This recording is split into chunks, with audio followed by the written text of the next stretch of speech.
안녕하세요. 동행자 여러분, 강인입니다. 구장 투자 할 것인가? 말 것인가? 유명 인사들의 대열에 이름을 올리고 나아가 그들과 같은 투자자가 되어야 할까? 그것은 근본적으로 재정적인 여건이나 성격 두 가지에 달려있다. 첫 번째 전제와 관련하여 나는 다음의 잠언을 들려주고 싶다. 돈이 많은 사람은 투자할 수 있다. 돈이 적은 사람은 투자하지 말아야 한다. 그렇지만 아예 돈이 없는 사람은 반드시 투자해야 한다. 마지막 문장이 무조건 옳은 것은 아니다. 투자를 시작하려면 항상 수중에 어느 정도의 금액이 있어야 하기 때문이다. 그렇지만 돈이 꼭 많아야 할 필요는 없다. 주식 투자가 대중화되기 전에 독일에는 증권거래소가 부자들의 놀이터라는 견해가 널리 퍼져 있었다. 하지만 그것은 완전히 틀린 생각이다.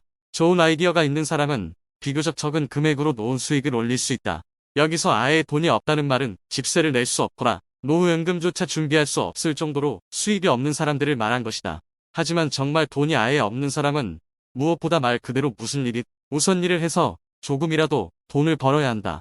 나 역시 연이은 주식 투자 실패로 수중에 있는 돈마저 다 날리고 이까지 생긴 상황에 처한 적이 덜어 있었다. 그럴 때면 다시 주식 중개인 일을 해서 중개수수료나 주문수수료를 벌어야 했다. 내가 생각하는 많은 돈이 있다는 것은 이미 자신과 가족을 부양할 수준을 갖춰놓은 상태를 의미한다. 다시 말해 자식의 교육비와 연금 비용은 물론 집을 소유할 수 있는 능력이 뒷받침돼야 한다. 이러한 행복한 위치에 있는 사람이라면 투자라는 지적인 모험과 자신의 부를 증식하기 위한 시도를 해볼 수 있다. 다만 주식광이 되는 것만큼은 지양해야 한다. 증권거래소에서 한번 돈을 잃기 시작하면 그 액수를 버텨낼 자산가가 없기 때문이다. 고작 며칠 만에 그 유명했던 베어링스 은행은 파산시킨 닉 빌슨과 몬테카를로의 노름판에서 자신의 자동차 회사를 날려버린 앙드레 시트로eng을 기억해보라.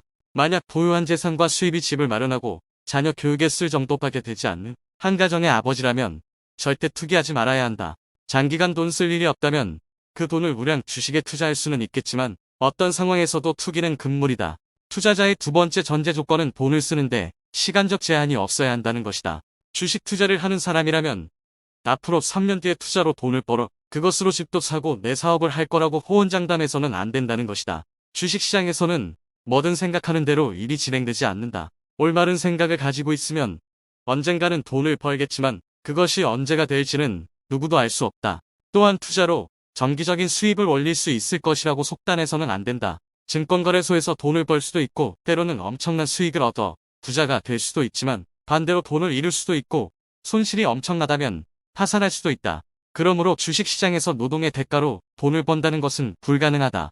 그러고 보면 독일인들만 돈을 번다는 말에 지나칠 정도로 진지한 태도를 보인다. 프랑스인들은 돈을 얻는다고 말하고 영국인들은 돈을 수확한다고 말한다. 또한 미국인들은 돈을 만든다고 말하고 우리 헝가리인은 돈을 구한다고 표현한다. 물질적인 전제 조건을 충족시켰다면 이제 투자자로서 갖춰야 하는 특성을 살펴야 하는데 이때 한 가지만큼은 확실해야 한다.